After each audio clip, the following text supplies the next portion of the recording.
Welcome everybody to round number 2 of the Aether Revolt draft. This looks like a hand we have to keep, even though it kind of stinks, but it looks like a keeper. It's very cold outside, and I just worked out. That's why I got the Under Armour on. The good old Under Armour. Alright, at least Free Jam Region's only 5 mana here, but we would still need another mountain to make that happen. We have enough like really solid draws in our deck that I think this hand is totally keepable. This hand's also good against Ruinous Gremlin, I guess? Oh yeah, it is. Oh baby baby! Oh baby baby! There we go. It was all a dream! That was my Biggie impersonation for you. If I could draw any card in my deck, it would be a mountain that does not come into play tapped.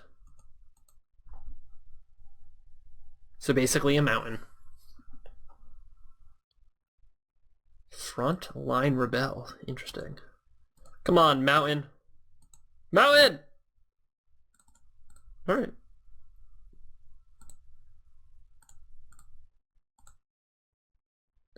We kinda did it. Oh! Oh, yeah.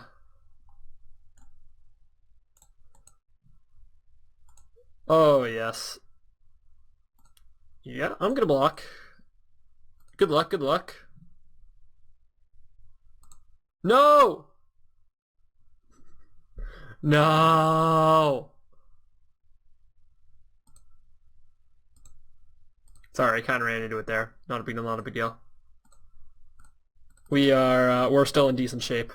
We're just gonna play rare, and then they're gonna cry. That is the ultimate strategy. It's okay. We did get a nice little 2-for-1 there. Remember, the implement basically just draws a card, and this killed the Ruinous Gremlin, so we basically 2-for-1'd him. He traded Precise Strike and Frontline Rebel for Solemn Recruit, which isn't too bad in my book. If I draw a land, I'm going to play Walking Ballista on 3. If I don't draw a land, I'm going to play a Thriving Rhino and attack for 4.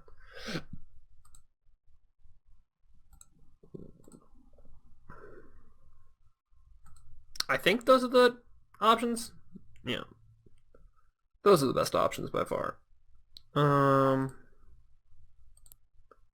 Yeah, just get in for 4 here. I have a Walking Ballista, which is basically reach. Again, just keeping a white up because that is the only color that we can possibly have a trick in, right? We can have Alley Evasion or Built to Last. Red, for 1 red, you can have Built to Smash or Shock, but Built to Smash is only a card that you can use when you're attacking. Sorry about that. And Built to Last, and Shock is not really applicable on this board, but what do you know? Alright, we did it. Interesting. So I could get in for 8 here? Is that worth it? Do I just try to kill him next turn?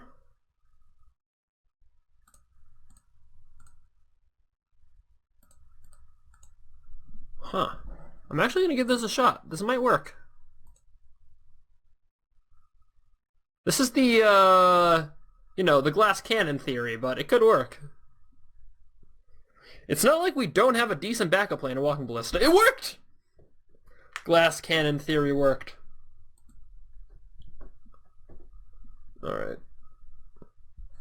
What do we got here? Bastion Enforcer. We got it Caught in the Brights. We got a Decommission. That's going to be good. Alright, rock and roll. That was a good draw. That turned into a fantastic draw. This hand's fine, not fantastic. Again, I mean, Eager Contract just does so much that it's good in this deck. Pacification Array is good. If you want to trade his Ruinous Gremlin and 3 mana for my Eager Contract, that's something I'm definitely okay with. I'm not too happy about him trading it for my Pacification Array, though. But that might happen. Thriving Grubs. Okay, so we're going to try to trade our Eager Contract for his Thriving Grubs. We're going to see if we can do it. We're going to put a white land on top, a red land on bottom, and a creature it's really going to depend. Or a spell, I should say. It's really going to depend. Yes, I would like to use this top. Alright, so we topped. We're waiting for our opponent to figure out what's happening. Our opponent bottoms. Green tea is still a way of life, by the way, in case anyone doubted that for a second. Yeah, I wonder if they take their turn here just to kill our pacification array. They could. If they attack with... Ooh. I mean, if they have Precise Strike, they have Precise Strike. If they don't have Precise Strike, they don't have Precise Strike. I mean, that is a situation I am okay with.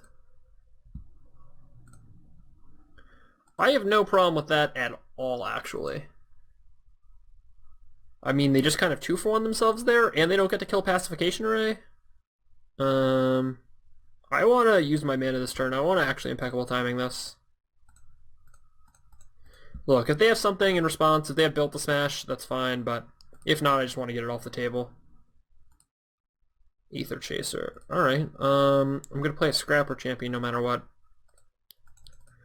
I like that play. I'd rather them not have a Thriving Grubs on the table. Look, I mean, Aether Chaser is going to make a do, don't get me wrong, and I'm going to go to 11 here, but next turn I can play Calm the Brights plus Pacification Array or Decommission plus Pacification Array, so I'm not really worried after that. He also kind of like...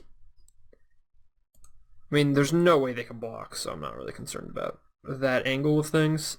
If they just pass the turn, then things get a little interesting. Alright, I'm just going to attack, see what they do. I like my double strikers as 3/3s. Alright, no blocks. Cool, so, depending on what happens, we're going to Pacification Array. Doing 6 a turn, that's a lot. Wrangle. Alright. I guess I'll tap down my own thing.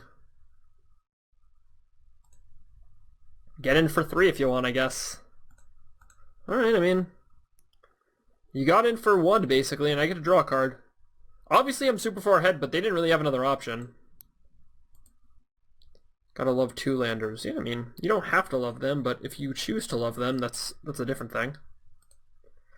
I think we're going to be moving on to the finals here, my friends. Ooh, another land. It's not exactly what I wanted to see, but... I mean, if he kills Scrapper Champion, we're actually in some trouble here. So I just gotta hope that they don't figure out a way to kill Scrapper Champion in the next 2 turns. I'm gonna tap down Aether Chaser.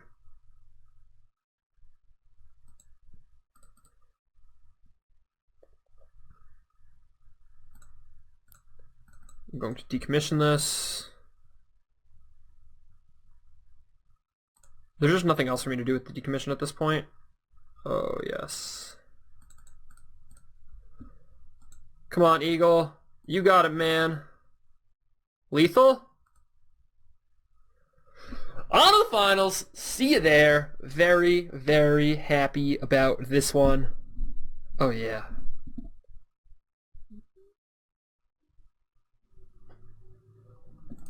Alright. At least they're being a gentleman about it.